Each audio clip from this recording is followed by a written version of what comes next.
Sustentabilidade.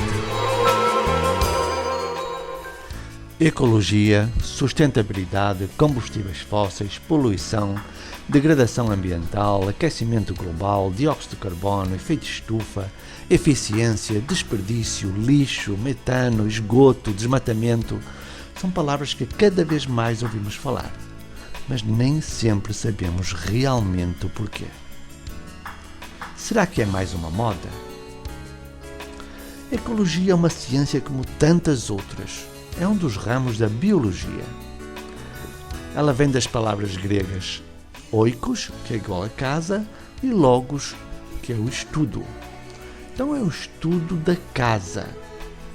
Só que neste caso, quando nos referimos à casa, é a casa-mãe, a terra. Ela trata essencialmente das interações entre o meio ambiente e os seres vivos. Sim, é uma ciência como qualquer outra, mas a grande diferença é que ela nos traz números e evidências muito alarmantes. E é por isso que as pessoas tanto falam dela. É claro que o facto de ela também mexer com grandes indústrias e interesses económicos também faz muita diferença. Mas, afinal, o que essa ciência nos anda dizendo? Que o clima está mudando e que muitas cidades poderão ficar debaixo d'água. Que os ciclones, tornados, tufões e furacões, que é quase tudo a mesma coisa, estão ficando cada vez mais fortes e causando cada vez mais danos. Que os estoques de água potável estão caindo e que vão afetar milhões de seres humanos e animais. Que a poluição está cada vez ficando maior e alterando o clima do planeta. E muitas coisas mais. Mas o que mais importa mesmo é quando ela nos avisa que, se não tomarmos as devidas precauções, o ser humano pode ser extinto. Sim, eu disse extinto. Se isso é uma moda, é realmente muito ruim. Paralelamente a tudo isso aparece a tal da sustentabilidade. Mas afinal, o que é isso? É bem fácil de entender. Se tivermos um grande pão e comermos todos os dias um pedaço, se ninguém fizer outro ou comprar outro, um dia ele acaba. Ele era finito. Ele era insustentável. Mas, se semearmos sempre o trigo, o colhermos e fizermos pão, ele nunca faltará. Agora ele se tornou sustentável, pois nunca faltará para nós, nem para os nossos filhos, nem para os nossos netos. Vou-vos dar outro exemplo, esse verídico ocorrido na Ilha de Páscoa, no Oceano Pacífico. Uma das teorias para a extinção do povo indígena dessa ilha é que eles usavam madeira para fazerem suas casas e como fonte de energia. Queimavam para cozinhar, para se aquecer, etc. Enquanto eles eram poucos e o que usavam era inferior ao que a ilha produzia, ainda eram sustentáveis, não houve qualquer problema. Mas quando a população aumentou e eles tiveram que abater todas as árvores, a fome chegou e com a fome veio a guerra e simplesmente se mataram uns aos outros. Então, é bom ficarmos de olho nessa tal de sustentabilidade, pois pode ser a diferença entre a vida e a morte de todos nós. A nossa civilização também depende de fontes de energia finitos. São os chamados combustíveis fósseis. São o petróleo, o carvão e o gás. Eles são um estoque antigo que andamos explorando há quase um século e que se prevê acabarem dentro de mais ou menos 40 anos. Se não encontrarmos uma fonte de energia alternativa e sustentável, nossa civilização correrá sérios riscos de extinção.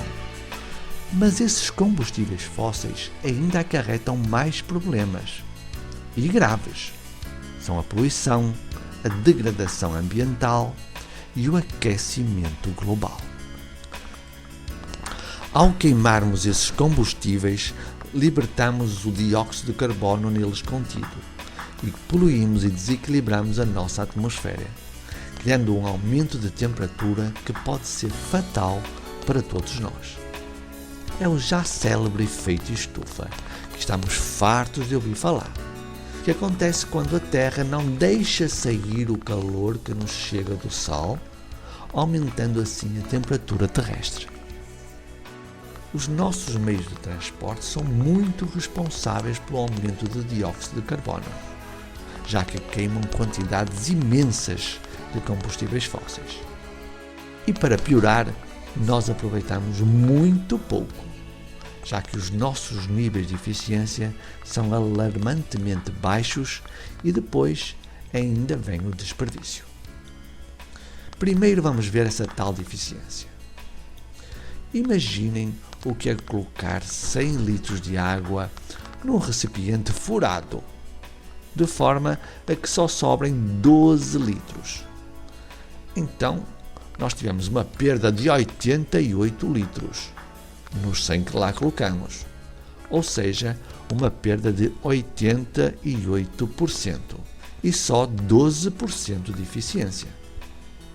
Isso é o que acontece mais ou menos nos nossos carros.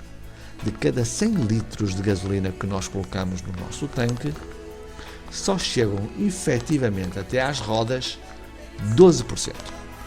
Só no motor nós perdemos 60% em que a energia é transformada em calor. Mas mesmo esses 12% que nos chegam às rodas, nós não os aproveitamos totalmente. Nós os usamos para mover 1.000 a 3.000 kg de ferro e aço, que é quanto pesam os nossos carros. Por outro lado, constatamos que uma pessoa adulta só pesa 60 a 80 kg. Então, por que mover 1 a 3 toneladas se nós pesamos tão pouco? Mas isso é o que nós fazemos com todos os nossos carros, trens, barcos e aviões. E o pior é que transformamos todo esse desperdício em poluição. E estamos estragando a nossa atmosfera e elevando a temperatura da Terra.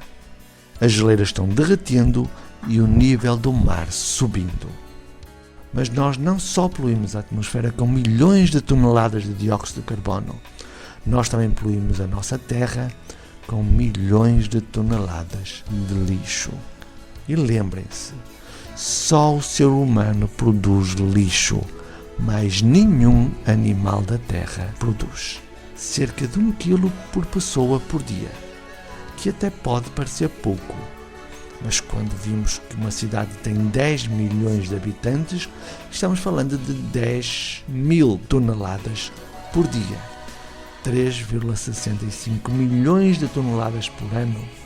E no mundo, cerca de 2,5 bilhões de toneladas de lixo por ano. Mais de metade desse lixo urbano é matéria orgânica, restos de comida. E ela, na sua decomposição, quando privada de oxigênio, produz o gás metano, que é cerca de 24 vezes mais poluente que o dióxido de carbono. Já a comida que ingerimos acaba indo para o nosso banheiro e parar no esgoto, que nós lançamos quase em natura nos nossos rios e afluentes, que levam para o mar e causam verdadeiros desastres ambientais. Isto sem falar do lixo comercial e industrial. Mas existe outra coisa ainda pior: os animais que comemos. Eles produzem muito metano com os seus puns e arrotos, e esse metano é 24 vezes mais nocivo quando comparado com o dióxido de carbono. Então, eles acabam poluindo mais do que todos os transportes do planeta. Segundo a FAO, a criação de animais é responsável por 18% do efeito estufa. nós matamos cerca de 50 bilhões de animais terrestres e 160 bilhões de peixes. Isso por ano.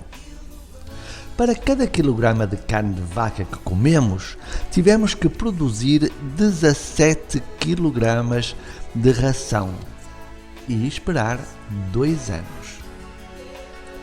Estamos desmatando a floresta amazónica para criar gado ou plantar soja para alimentar os animais e dizimando os peixes no mar. Isto para não falar da quantidade imensa de água que temos que gastar. 1.800 litros de água para cada quilograma de soja produzida e 15.000 litros de água para cada quilograma de carne de vaca.